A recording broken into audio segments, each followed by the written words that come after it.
ever so slight Apple bias. Today is Saturday, December 7th, 2019, and this is show number 761. Well, this week on Chit Chat Across the Pond, Adam Engst, veteran author of Tidbits for the last 29 years and I'll get this right yet, inventor of internet advertising and someone who dresses appropriately for the weather, joins us. Anyway, Adam I don't like that whole intro. Starting over. Read what you wrote and don't screw around. Hi, this is Allison Sheridan of the NosillaCast podcast, hosted at podfeet.com, a technology geek podcast with an ever so slight Apple bias. Today is Saturday, December 7th, 2019, and this is show number 761. Adam Engst, veteran author of Tidbits for the last 29 years, inventor of internet advertising, and someone who dresses appropriately for the weather, joins us for this week's episode of Chit Chat Across the Pond. Adam explains the fascinating results that IBM has reported since they first decided to give their employees the choice of whether to use a Mac or Windows. I'm afraid that this discussion will cement any ever so slight Apple bias you may have already had, because the statistically significant correlation between Mac usage and employee success is simply startling. I hung out with Adam a bunch at MacTech, and I was instantly comfortable with his sense of humor. We laughed during this interview, he shares tips, and we basically had a simply wonderful time together. Adam actually asked to be on the show, which is fantastic, and I definitely plan on having him back. Luckily, he writes a lot, and I could just pick a topic and let him go at it. You can find this episode of Chit Chat Across the Pond Light in your podcatcher of choice, or you can listen right over at podfeet.com. How do you silence Discord? It's a pain. The only way I know how to do it. Did you find the headphones? I can't use the headphones. Yeah, you can leave the chat room, but yeah, you can go into the, such a pain. All right. I need to do this and do preview. Okay, so this is going to be, I might do a chapter mark for this. I am so excited about this. What are you excited about there, Al? Draw.io on SCO. Oh, yeah. So you're going to say what Don I am. mentioned? I'm going to quote Don. Don the Master. Yeah. The man. The man, the legend. He was so excited that he's going to start using this tool. No. Yes. This is not the right way to do this, but for some reason I'm doing it this way. All right. Back here. There we go. All right. Places. I think I'm ready. Muting Steve. This month on Screencast Online, I created a video tutorial on how to use the free and open source diagram tool Draw.io. I first told you about Draw.io in 2016, and it is still my go-to app for my diagramming needs. You may have seen my live show setup diagram where I put screenshots of all my app settings and I embedded images of my hardware. All of that I created in Draw.io. When Steve and I went to India with Don and Raleigh and more, I was really struggling how to understand the crazy itinerary that we had for that trip, so I diagrammed out the entire trip in Draw.io. And I did a blog post on that too. Those are just a couple examples of how I use Draw.io. I thought I was pretty good at Draw.io from years of use, but you never really learn a tool until you have to teach others to use it. For example, I had completely missed the memo that Draw.io now has dedicated desktop apps for the Mac, Windows, Linux, and even Chrome OS. I used the dedicated app for the video, and it was way better than using it through Chrome, and way, way, way better than trying to use it in Safari. I learned more about how to use layers, how to create my own templates, more about working with shapes and connectors, and even more about working with text and diagramming. I even figured out why they can give away such a great tool. And no, they don't sell your data. In fact, they don't even store your data. Now, sometimes creating video tutorials is a slug because the app misbehaves or it's hard to learn or it doesn't turn out to be as good as I'd hoped it would be when I started. Draw.io was the exact opposite.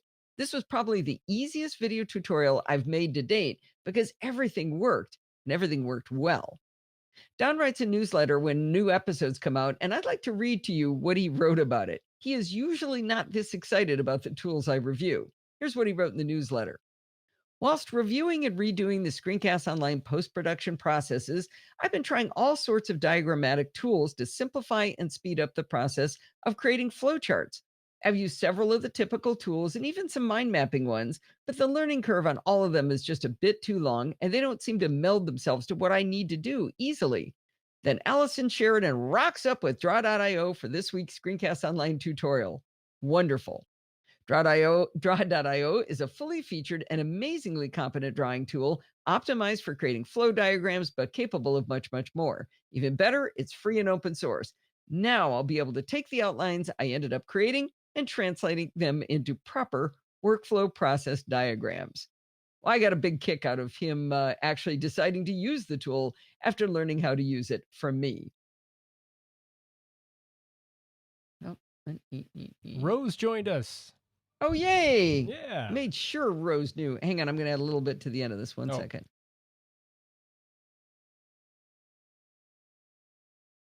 I put the teaser video in a blog post so you can go watch it, or you can go over to Screencast Online and try out the 7-day free trial of the service, or maybe not, because if you do, you'll probably become addicted like I did, and that's how I got suckered into this whole thing. Anyway, screencastonline.com is where you can find this video and all of the other fine tutorials created by Don and others. Why, that was weak sauce. Let me do that again.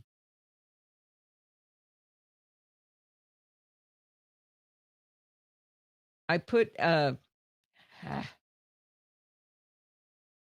you're talking and you're muted, and I want you to stay muted. So hang on.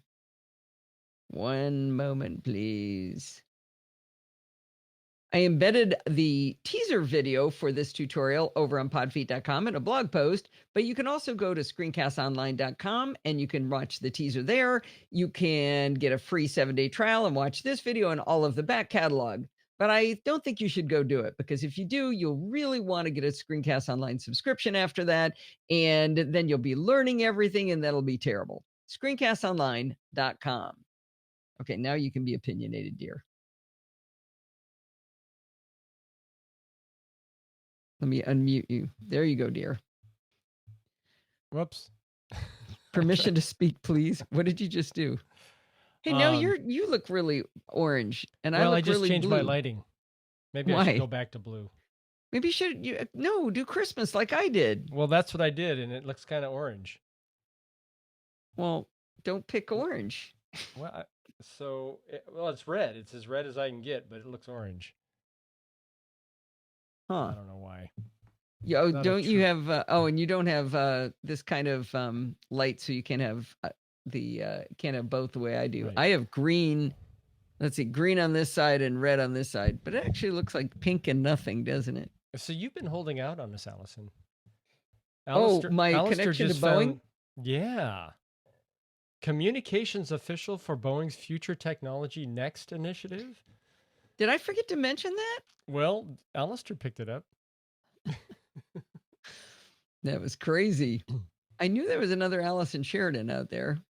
Well, we'll have to get Ron to introduce me to him, right? Yeah. To her. All right. It's time for some Tesla tech. Tesla tech. By the way, I don't think I'm going to do the mange thing. I think that's going to be... Oh, is it not spelled the same? 1L? Okay, maybe I should close my door. That cough was pretty loud. Well, my cough button worked, at least on this end. It did for everybody but me, right? That's just a ruse, Sandy Lester says. I like it. All right. We need a Tesla tech jingle. Yeah. All right, here we go. All right, this one's going to be a long one, so goodbye. Oh, yeah, Frank's in charge. Is he telling me to do chapter marks? He might be fired already because I don't think he did he? 3 people are typing right now. All right, here we go. Rick should have the job. Shortly after. Rick should have the job. Rick. Well, didn't you hear the reason we were going to give it to Frank? He's been waiting in the wings for his big break, and last week with the pledge break, we decided to give him a chance. All right. As Oh yeah, long as when they he's up finally for produce it. the car sound, then you've been waiting for. You can use that. Yeah, didn't my article say that they were going to come out with it in like September? Yeah, it was supposed to be like fourth quarter of this year, so we have a few days left, but we'll see. Yes, Frank, you're in charge. Okay, Frank, you know what that means. A lot of responsibility. You have to keep me from being mean to Steve. A lot of stuff to do. You All have right, to I'm throw. muting Steve. He Hey, doesn't know he got muted. I Hey, know go away. now. Shortly after I got my electric vehicle, I was driving past the gas station near my house and I realized I will never go there again. I know that's obvious that I don't need to put gas in my car, but it was still kind of a shock to the system to not have to do something you've done, once or twice a week for literally 45 years. I've said ever since I got this car that driving it is not like driving a different model of car. It feels like driving some completely new category of vehicle. It's almost as dramatic as the difference between driving a car and driving a boat. When I first started thinking about all the parts I no longer have in my car, it kind of illustrates why it feels so very different. I'm sure a lot of what I'm going to talk about is representative of all purely electric vehicles, but I don't pretend to have researched anything but the Tesla Model 3.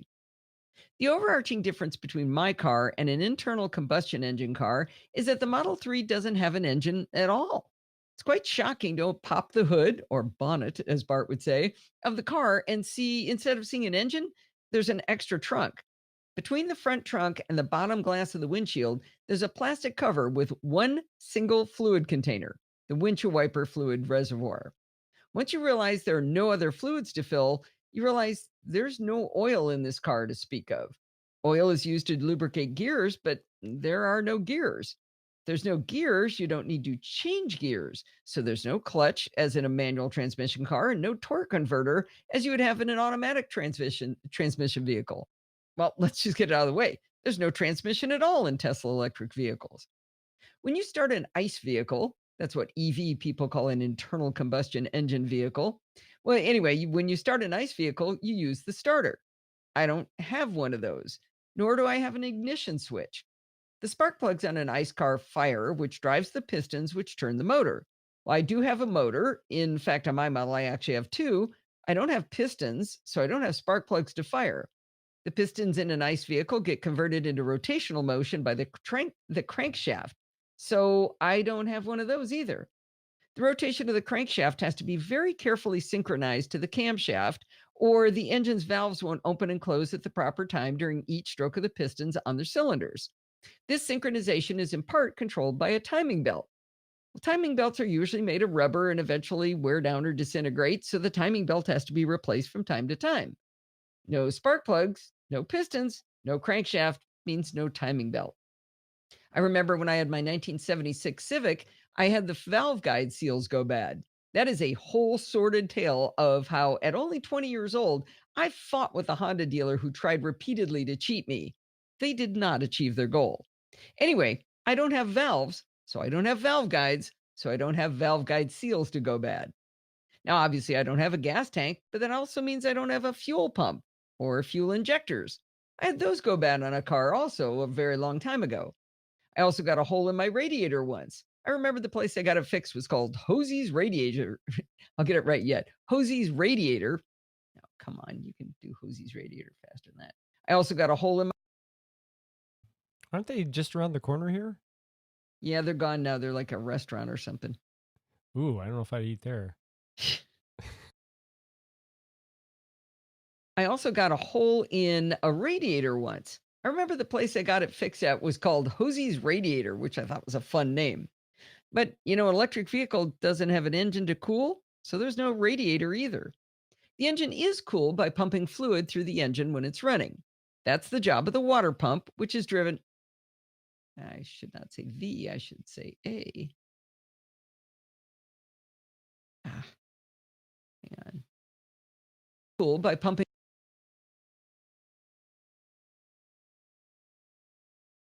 There we go.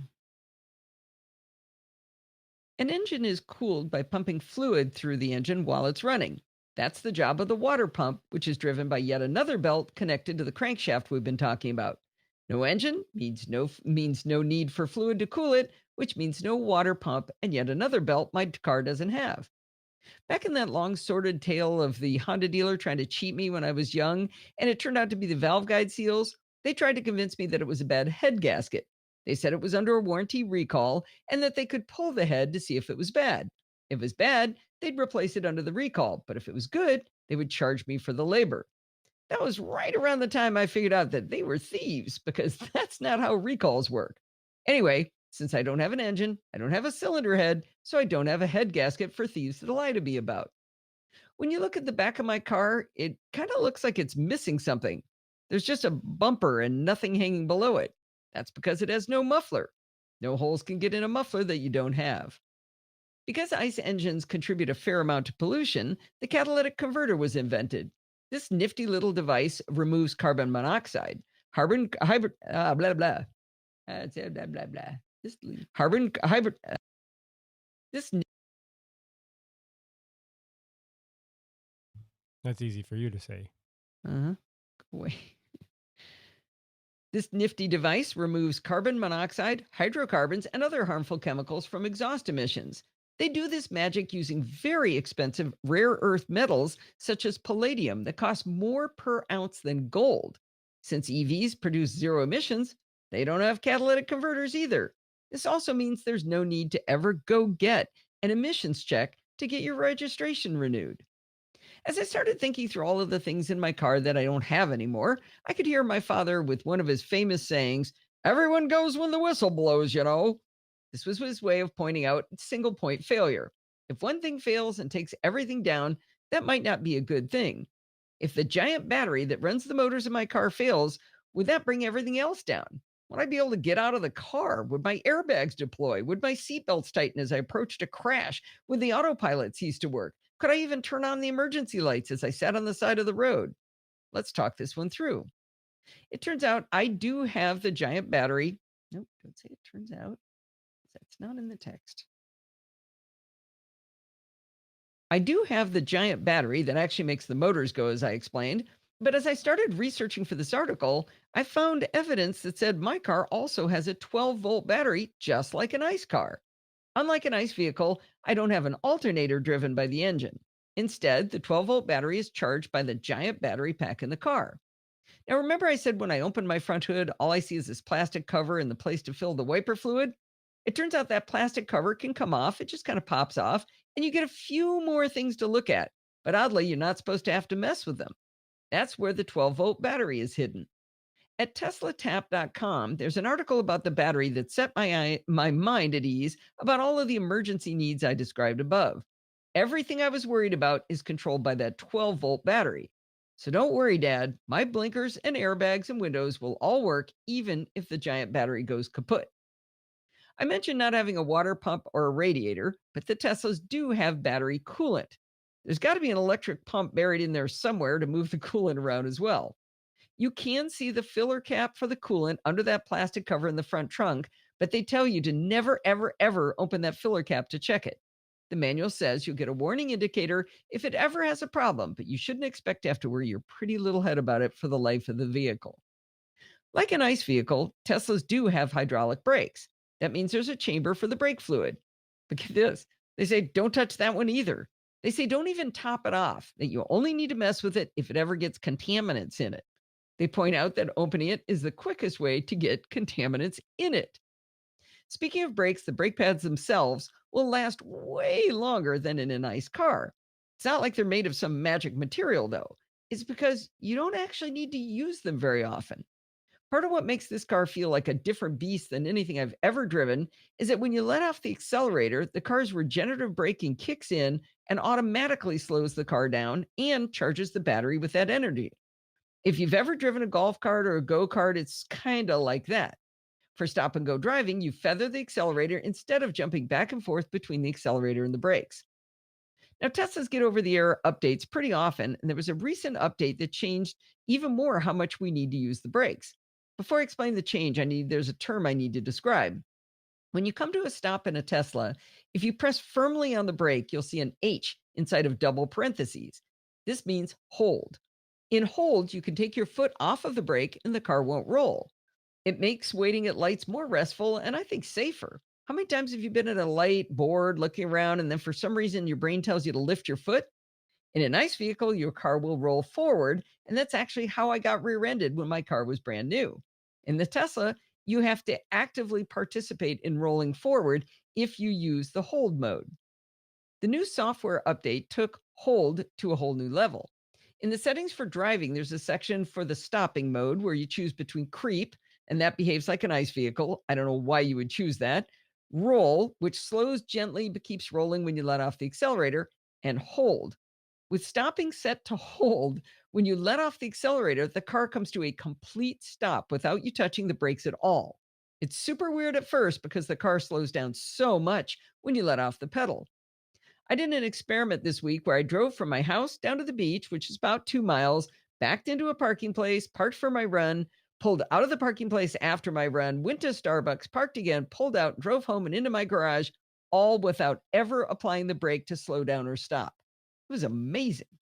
So while I do have brake pads and I have hydraulic brakes, I find myself wondering, these are probably going to last a really long time. A local place where I got a tire fixed recently, not for my car, told me that they'd gotten to their very first brake pad replacement on a Tesla. It was a Model S and it had 75,000 miles on it. And the Tesla owner said it was his first replacement experience too.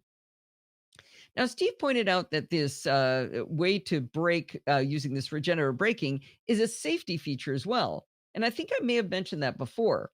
If you're hurtling down the highway at 65 miles an hour and you need to stop suddenly, in a traditional car, the time from when you take your foot off the pedal till you get to the brakes, the car's momentum is carrying it at nearly the speed you were originally going. With the Tesla, without any of the collision avoidance features, which of course would help, as soon as you lift your foot off the pedal, you're starting to decelerate dramatically. It could mean that split second difference that you need. Now, theoretically, if there aren't as many parts and especially moving parts in a car, then the chance of requiring repair should go down. Now, there's an awful lot of sensors on this car, but ICE cars have a lot of cool electronics too for things like collision avoidance. With fewer parts, the required preventative maintenance on a Tesla is really, really minimal.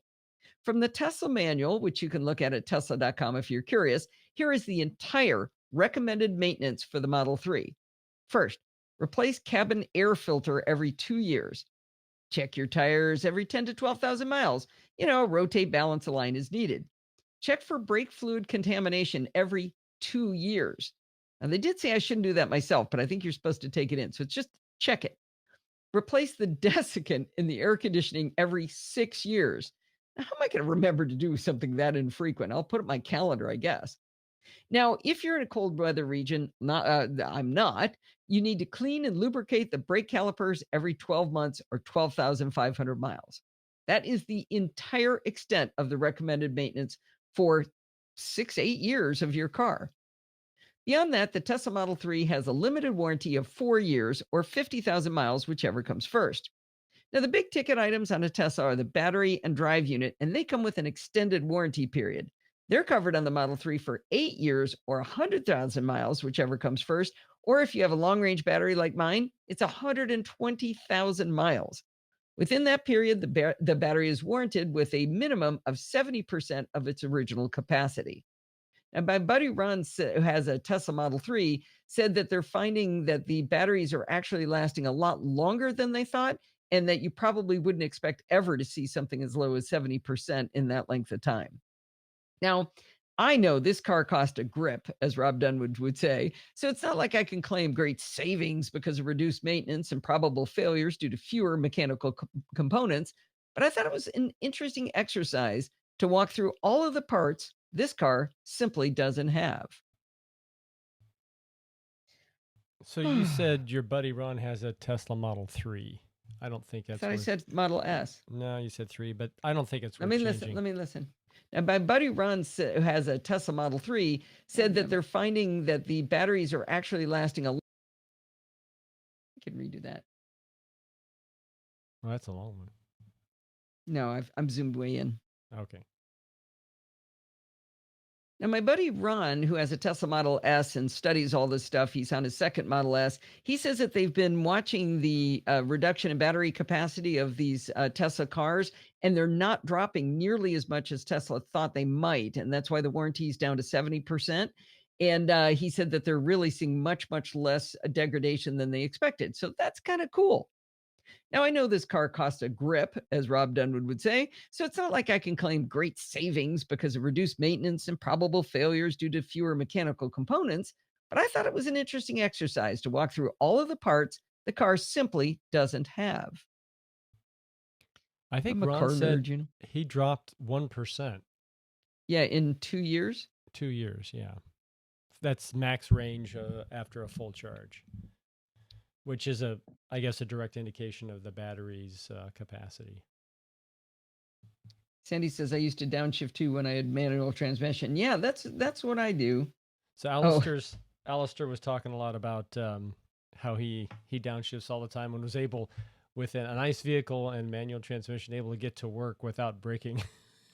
And that's saying something in Wellington. Yeah. Now, it had to be the right light combination, and the traffic had to occur just about correctly, I think, for that to happen. He said he was fortunate for that one. Yeah. I thought that would have been a lot longer than that. I'm only at 17 minutes. Wow. Total? Yeah. That would have been a lot longer. Yeah, I mean, I've got plenty of material. I just thought that was going to take a lot longer to read than it did. I just see one more post. Well, I don't know why you only see one more post. There's Ron. That's 18 minutes. There's a recording with Ron. That's doesn't have. Okay, audio only. Yeah. All right. So I think it's time for pledge break, isn't it? Frank? Let's see. Yes, it's time for pledge break. Okay, here we go. Uh-oh. Car going by. Mark the chapter, you will. Nice. All right. After Frank's fabulous pledge break last week, it's hard to come up with something more clever to say than he did. Instead, I'm going to thank Christoph Trush for his generous donation through PayPal. He has a recurring event in his calendar that reminds him to send me a donation every quarter. He calls it his Patreon substitute. I think it's a terrific way to help the NosillaCast and all the other shows keep going. If you'd like to make a recurring calendar event called Patreon Substitute, just enter the URL podfeet.com/Patreon in the event, and you'll always know how to donate. Thank you, Christoph, for your generosity. All right, this is just a little comment.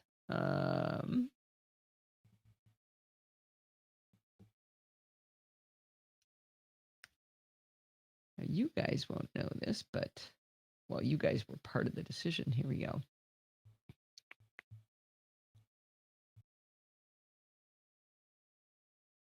Before we get into the next segment, I wanted to ask you if you noticed anything different about the show this week. Do I look thinner, smarter? No, starting with this episode and the Chit Chat Across the Pond with Adam, I have doubled the bit rate of the audio from 64 kilobits per second to 128 kilobits per second. I set it to 64 back in, 1959 when I started the show, back when people had severely limited bandwidth. Download speeds and limits have changed a lot since then. Now, most of the time I'm working on recording and editing the show, I'm listening to an uncompressed version of the audio. So when I hear the final MP3, it sounds really crunchy. I decided it was finally time to take the leap to 128 kilobits per second. Of course, I did not make this change without polling the live show listeners, and the response was 100% in favor of doubling the bit rate. So blame them if you get if your bandwidth is limited. Anyway, maybe in another 14 years or so, I'll double it again. I hope you like the change, and I hope your ears are happier. Now, let's get back to the show. I want to play a little bit of, what's our time looking like? Where's my clock? 5:34. Yeah, we have time to listen to a little bit around here. Sure we do. Mark the chapter. Mark the chapter. Oh. Frank's all over this. Good job, Frank. Frank says mark. Okay, good. He's on it. Okay, so this is... Kevin would be proud. On view scan. No blog post. By the way, Alistair said if he were there, he would have been 100% in favor of that. Oh, good. So, Alistair, I'm going to give you a little. Actually, no. Let's just go ahead and play a little. I'm going to play right up to a very specific point here. Let's see. Save. Oh, did you remind me to save too? Frank, you can't just tell me to do chapters. Because she can't remember both. Boom. Okay, let's hear how this Blow the sounds. top of your head off. Ears are happier. Now, let's get back to the show. I've asked Ron Birch, internationally renowned author of the book Resilient Space Designs, to join us on the show tonight. How are you doing today, Ron? Just fine, Allison. But I didn't ask you to come on to talk about your new book, even though David Roth likes a good equation more than anybody. I actually asked Ron to come in to retell a story he told. I think it was last Friday night. Ron comes over on Friday night. Steve and Ron and I have some wine. We have some pizza. We watch a movie. This week, as soon as I opened the door, Ron said, "Hey, do you still have your ScanSnap scanner?" And I said, "No, I get rid of it because the drivers were 32-bit and I wasn't going to be able to use it anymore when I went to Catalina." That's the setup, right, Ron? That's it. And you said, "Well, I had a similar experience, but I found a better solution." Why don't you tell us what you did? Yeah, sure. This isn't obviously the first time as a loyal Mac head that I've run into the problem of upgrading the OS and having some of my peripherals bite the big one, basically because the drivers or the software wasn't compatible, and whoever it was that built the scanner or the printer or whatever doesn't want to do any more development. Yeah. And so I kind of, I knew ahead of time that this was going to be a problem because Fujitsu was pretty open about the fact that they weren't going to do anything about the older software. So Yeah, no, I it was only a couple of the models, right? I mean, I had the 1300M and you had the 1500M, but they wanted uh, us to buy new ones, right? basically, yeah. I mean, they say it's not worth their while, and so they let the old stuff go. And the problem I had was that I've been phenomenally happy with this scanner. It's a duplex sheet feeder, and it's in very good condition. I haven't overused it, and I wasn't looking forward to replacing it. So Sometimes I it's not the money either, right? It's just this is perfectly fine. exactly, and it's not even the hassle nowadays with Amazon or whatever, but it's just the idea that everything was working well and then it broke, and it's not because of the hardware, and I'm a hardware guy. It's because the software, you know that some high school kid, if they knew what they were doing, could probably fix this in 2 hours, right? Right. Do the development on the software, you mean? Yeah, Yeah. it's probably 100 lines of code or something. Yeah. So anyway, I thought to myself, occasionally there are some third party apps or drivers or whatever that are running around out there, or occasionally you find someone who's really clever and they figured a workaround. So I did what every good person would do nowadays, and I Googled the heck out of it.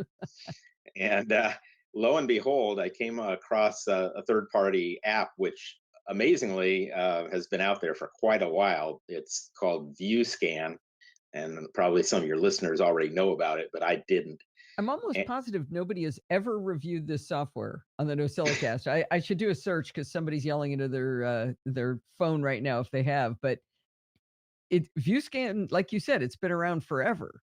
yeah, they're at ViewScan 9. And anyway, the thing that was interesting to me was that they claimed that over the years, they now support over 150 different devices, mostly scanners, or combo printer scanners, what have you.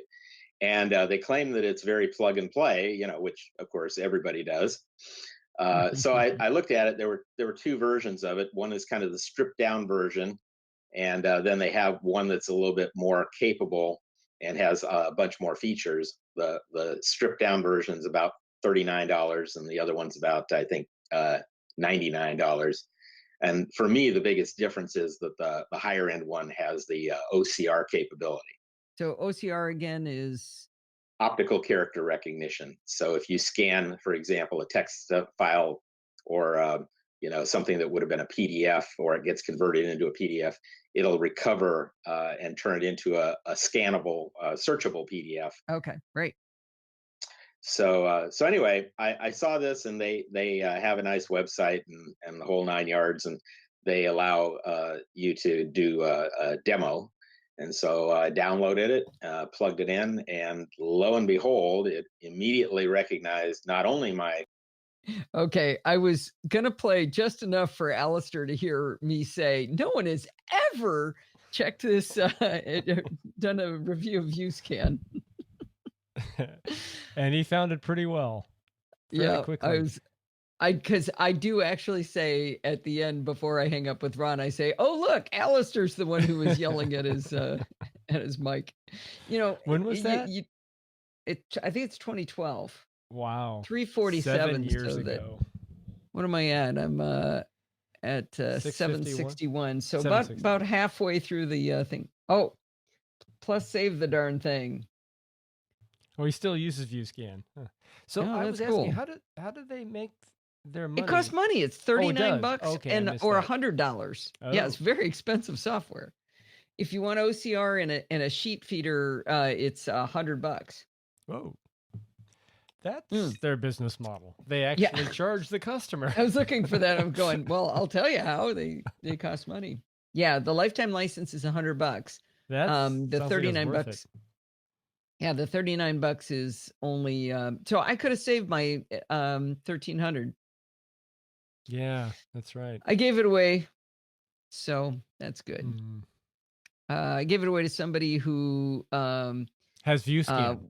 one of their church members uses Windows, and they were and they were doing a bunch of work by hand that they were able to start scanning it in now, and they were doing data entry by hand, and they were able to use it, and so it all felt good and everything. So All right. hey, is We'll do my I want to know if NDI is still updating Hindenburg. Show me Hindenburg for a let's second. check. Oh, it's back to the low bit rate. Yeah, it must have put itself in low. Let me. Oh, probably when you had to restart Meme Alive. Oh, right. Don't break Meme Alive. Frank is Yeah. telling you something? Yeah, I probably Sheep shouldn't. dip? I'm not sure what that refers to. You know, Frank sounds a little bit odd. Sheep dip. All right, so I'm at 38 minutes. I'm going to go ahead and do the last one. Probably regret doing it, but I'm going to do nothing else. It's not mange your apps, by the way. It's manage your apps. No, I see manger. You don't have a new version of it then. Ah. Man, did I get a bunch of crap online for that.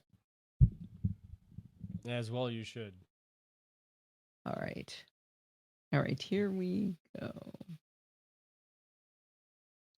Appreciate you coming on and telling the story again. You bet. I thought that was really fun. I enjoyed talking to Ron. We talk to Ron every Friday night, but getting him on the show again was super fun. I should have him do more of those with me.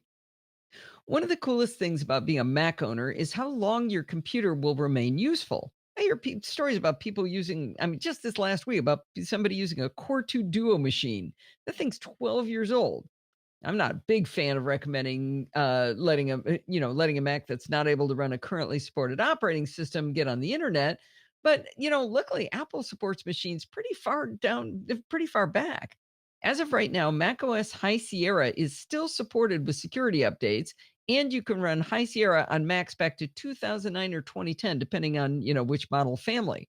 That means a machine a decade old is still a great machine with a current operating system, or a supported operating system. I bring this all up because as demands on our machines increase, we need ways to limit the power required to keep them running well. Sure, we can add more RAM and we can throw in an SSD and dramatically increase the speed, but a demanding app can burn through an aging battery pretty quickly. Even if you have a newer machine, misbehaving apps can burn through a new battery and chew up your processors, bringing your system to a crawl. I'll pick on Chrome here for a moment. I haven't independently verified this by personal testing, but Chrome is known to have memory leaks and not work as efficiently on Macs as Safari, which is tailored for Apple-specific hardware. A common answer to my to questions regarding battery drain on tech support shows is, "Are you using Chrome?" Now, I use Chrome for the live show, and it is the single biggest hog of my processors, but it is broadcasting video, so I usually forgive it, but it's not a light app. Anyway, let's say your apps aren't misbehaving and your hardware is brand spanking new. There can be times when you'd like to limit an app or a specific process from taking too much CPU because you're doing something else demanding, like recording or broadcasting video. I'm a huge fan of metrics, as you may have already figured out, and there's nothing more fun than looking at all the graphs and numbers in the menu bar app iStat menus. You can watch your CPU get chewed up to your heart's content, but there's nothing you can actually do about it from within iStat menus. The information is actionable, but you have to go to another app to take action. App Tamer from St. Clair Software gives you metrics on CPU usage, but it also gives you practical actions you can take to control your apps. That is, to tame them. App Tamer is a menu bar app and it costs $15. There's a free 15-day trial of App Tamer at stclairsoft.com. On first run of App Tamer, like many apps nowadays, it's going to ask you to install a helper app in order to function. By default, App Tamer shows you an icon in the menu bar and the current CPU, a percentage of total CPU usage. When you select the icon, the app flips down, pinned in place. You can tear it off to make it a standalone app and even set it to hover above other apps using these preferences. That's not what it's using the preferences. When you select the icon,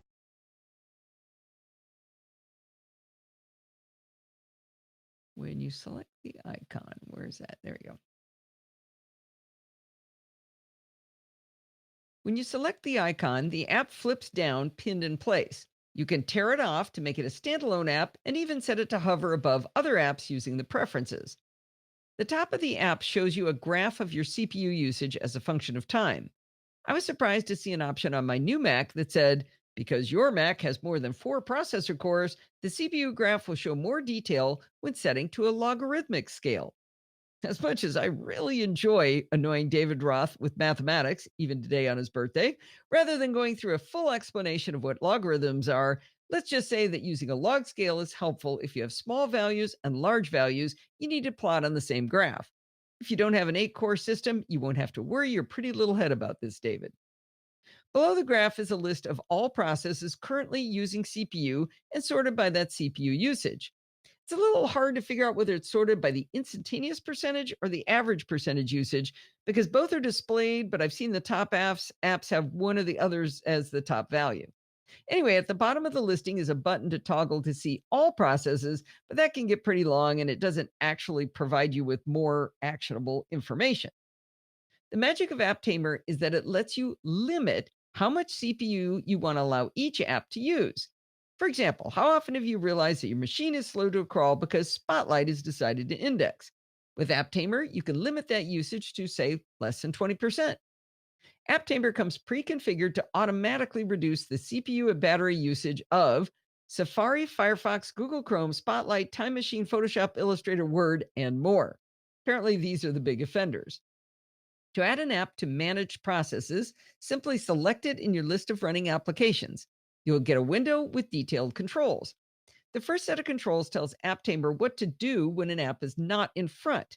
You can choose to stop the app completely, which would be great for Chrome when you're not actively using it, or you can choose to slow it down if it's using more than a specified percentage of CPU. You get a little slider, or you can type in a value for that percentage. You can make it like 37%, I guess, if you wanted to. The third checkbox allows you to only stop or slow the app when it's hidden. Back to our Chrome example, if you're actually using Chrome to do something and it's in the foreground, you definitely don't want it slowed down. The second set of options tells AppTamer what to do when an app is idle. You can have the app hidden after a specified number of minutes, or AppTamer can quit the app after so many minutes. Both of these sliders go from 1 to 120 minutes. I can see hiding an app. In fact, I may do that with every app I have running because I launch so many apps sometimes I get to where I can't even find my desktop. Quitting an app after a while is something I may not choose, but perhaps you have a use case for it. AppTamer will ask for permission to send you notifications, and as soon as you say yes, you will regret it. But don't judge it just yet. I say you'll regret it because invariably some app you're actually using to be productive will trigger a pop down from the AppTamer menu bar app, alerting you to the fact that it's chewing up more than 20% of your CPU. The good news is that one of the options available right from that menu is "Don't warn about," followed by the name of the process. I'm allowing macOS Catalina, in theory, to download my 600 gigabyte iCloud photo library right now. So AppTamer is warning me that Photo Library D has been using more than its fair share of CPU. The alert asks me what I'd like to do about it. I can choose to let it continue, I can limit its CPU usage, or I can choose Don't Warn About Photo Library D. I use that option quite a bit at the beginning of my app tamer usage, and now even app tamer is tamed. Finally, on that same pop down menu is the option to change notification settings overall. When I do the live show, I run an awful lot of applications, and every single one of them is begging for more CPU. Chrome is capturing video from my webcam, Audio Hijack is capturing my microphone, Loopback is routing that audio to virtual sources, Hindenburg is recording my mic and pulling in audio files, NDI is sending video of Hindenburg over the local network to Steve on Mimo Live, and of course, I'm also chatting with the live audience in Discord, where I'm piping in the audio of my mic and Hindenburg for playback. Anyway, can you even imagine what a fit App Tamer would have during the live show? But not to worry. App Tamer comes with an on-off toggle. If you choose to turn it off, you then enter the number of minutes you want it to be off. I love that because I could achieve the same thing if I just quit the app, but I might forget to turn it back on. When App Tamer is off, it's not really off. It still runs the graph and it still records the CPU usage, but a much lower sample rate, and it doesn't send any notifications. I really wish I had remembered to turn it off before Steve and I set up for the live show tonight. We couldn't figure out why my video was stuttering and way behind, and all the problems I had with that. It was because I had App Tamer set to slow Chrome down if it was using more than 2% of my processes. So if I'd remembered to turn it off, that would have been a good thing. There's a couple of things I want to draw your attention to in the preferences for App Tamer. I mentioned up front that you can see the CPU usage next to the App Tamer icon, and I really like that. But if you don't, you can turn that off. You can also choose to have App Tamer act as a menu bar app or as a regular app, visible in the dock and the app switcher, or you can actually have it be both. Because one of the main problems App Tamer is designed to solve is saving your battery, and preferences they allow you to disable stopping and slowing of apps if you're plugged into power. There's also a setting to change when you'll get notified of a problematic app. By default, if an app exceeds 95% of CPU for longer than 30 seconds, you will be warned, but you can change that time and that percentage over in the preferences. I mentioned the refresh rate of the statistics slows down if you've turned App Tamer off temporarily. You also have granular control over the update rate inside settings. If you're a dark mode fan, you can enable that in preferences as well. The bottom line is that if you want to maximize battery life on a laptop or control which apps are using your CPU so your important apps get first priority, App Tamer is an excellent choice. It's beautifully designed, it's modestly priced, and it does what it says on the tin. There we go, 46 minutes. Not bad. What did I do? Photo Library D. Choose my CPU more often than I would expect, and yet my photos aren't syncing as quickly as I want. Yeah, you know what? I've had this laptop for 3 weeks. Is it 3 weeks? 4 weeks? I only have a couple hundred photos downloaded yet. Maybe Chapter that. away. Save. Send me a check. And some sausage too. So maybe App Tamer is limiting how much CPU photo library is getting. No, but I said that I told it that it was allowed to do whatever it wanted with photo library in the review. Yep. So that is going to wind us up. So it's a short show. Tonight? We're gonna let class go home early tonight. It's 46 minutes. It's not too bad. Well, it's 6 minutes to the hour. Well, I'm not done yet. Oh, you got another one? No, I gotta sign us out. Oh. All right, here we go. Mute. That's going to wind us up for this week. Don't forget to send in your dumb questions, comments, and suggestions. And in fact, send in reviews. We want to have a good Christmas show. We've got one for sure already from Frank. We've got that in the can. And we've got, I think I've tricked Dorothy into doing something with me. And I think I've got another person who says they think they can get something done. It would be great to have a bunch of content for the week of Christmas. Because you know what? A lot of people in their cars, they're traveling, they're flying, they need some entertainment. And the show must go on. So if you could do that by emailing me at allison@podfeet.com, that would be awesome. If you want to follow me on Twitter, try @podfeet. And anything good, everything good starts with podfeet.com. Podfeet.com/Patreon. Become a patron of the arts. If you want to join our Facebook group, podfeet.com/Facebook. If you want to have some fun in Slack, podfeet.com/Slack. And if you want to join in the fun of the live show, head on over to podfeed.com/live on Sunday nights at 5 p.m. Pacific time and join the friendly and enthusiastic NosillaCastaways. It was fun having Kiwis with us since it was a Saturday night this week. Thanks for listening and stay subscribed. By the way, I think Frank has given Oh, you you at have a bunch least of tons. Hang on, Al. I have a ton of reviews in process. Just need to find the time. Yay! Oh, good. What were you saying? What were you complaining I about, think Frank has at least twice for the past 2 segments asked you to save and put chapter marks in. I'm not sure. Yes. Did they go And in? I have read them. Yep. Let's I have see. Ron on view scan. Oh, you know what? I may not have done the last one. though. I think you might be right. I don't think I did App Tamer. Yeah, that's the one. Shoot. What time did I say it was? Is that it? Yeah, that's it right here. Look at that. Well, I should listen to Frank. Boy, is that loud. The audio seems really loud. I don't like that breath there. Split and get rid of that. That's a nice place for a chapter mark. Why didn't I do a chapter mark? Well, I remember him saying it. Yep. So that's my bad. Bye, Rick. See you, Rick. You Good luck leaving with the us? team. His team's down 7-0. Uh-oh, we better focus on that. Yeah, he has to go yell, he says. You can't more. do that during the live show, right? No. All right, I'm glad you did that. So I found out that somebody tweeted me and told me that in order to get chapter marks to show on what was it, on Spotify, they have their own format that they want you have to put it in the show notes in a certain format. How obnoxious is that? Yeah, in the show notes, and it has to be formatted a certain way for chapters to work. They don't recognize chapter marks in the audio file. My ex listened to me just show notes separate from the blog post.